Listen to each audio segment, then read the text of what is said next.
Hi viewers, welcome our MM. இன்றைக்கி நம்ம பார்க்க போகிற recipe carrot paneer with egg fried rice எப்படி பண்ணலாம் அப்படிங்கிறத சொல்கிறேன்.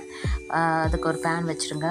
பேன் வச்சுட்டு ஆயில் சூடானதும் பன்னீர் வந்து நீங்கள் சின்ன சின்னதாகவும் கட் பண்ணிக்கலாம், நம்ம விருப்பம்தான். கட் பண்ணிவிட்டு நல்லா வந்து ரெண்டு பக்கமும் ஃப்ரை பண்ணி எடுத்துருங்க. சிம்லேயே வச்சு ஃப்ரை பண்ணுங்கள், இல்லைனா சீக்கிரமாக அது கலர் வந்து மாறிடும். ஸோ சிம்லேயே வச்சு இந்த மாதிரி நீங்கள் ஃப்ரை பண்ணி எடுத்துருங்க. அதுக்கப்புறம் நம்ம பண்ண வேண்டியது, இது ஃப்ரை பண்ணி எடுத்து வச்சுட்டு அதே பேன்லேயே ஒரே ஒரு முட்டை போதும், உடச்சி ஊற்றிட்டு ஸ்க்ராம்பிள் பண்ணிவிடுங்க. அதுக்கு தேவையான சால்ட் போட்டுருங்க. அந்த முட்டைக்கு தேவையான சால்ட் போட்டு ஸ்க்ராம்பிள் பண்ணிவிடுங்க. நல்லா ஸ்க்ராம்பிள் பண்ணிவிட்டு அதையுமே நீங்கள் தனியாக எடுத்து வச்சுருங்க. வேறு எந்த மசாலாவும் நீங்கள் அதில் போட தேவையில்லை, ஏன்னா இதுக்கப்புறமா நம்ம செய்ய தான் போகிறோம். ஸோ அதனால் நம்ம எந்த மசாலாவும் நம்ம போட வேண்டியது கிடையாது. இப்போது கொஞ்சமாக ஆயில் ஊற்றிட்டு வரமிளகா நான் 2 எடுத்திருக்கேன். 2 வரமிளகா போட்டுருங்க. போட்டு நல்லா வதக்குங்க. வதக்கினதுக்கப்புறமா ஒரே ஒரு பெரிய வெங்காயம் நீள் வாங்கில் கட் பண்ணி போட்டுருங்க. அதை நல்லா வதக்குங்க. அது நல்லா வதக்கினதுக்கப்புறமா ப்ரௌனிஷாக ஆகணும்னு இல்லை, கொஞ்சமாக வதக்கினா போதும். அந்த இதுக்கு தேவையான சால்ட் போட்டுருங்க.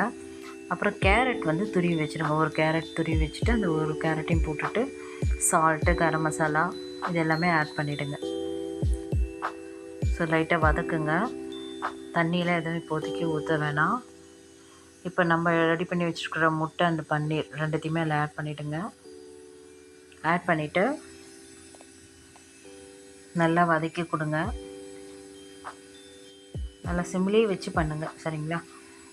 ஜஸ்ட் ஒரு 5 மினிட்ஸில் செஞ்சிடலாம். அப்புறம் ஃப்ரைட் ரைஸ் மசாலா, ஸோ தேவையான அளவு போட்டால் போதும். அதையும் போட்டு நல்லா வதக்கிடுங்க.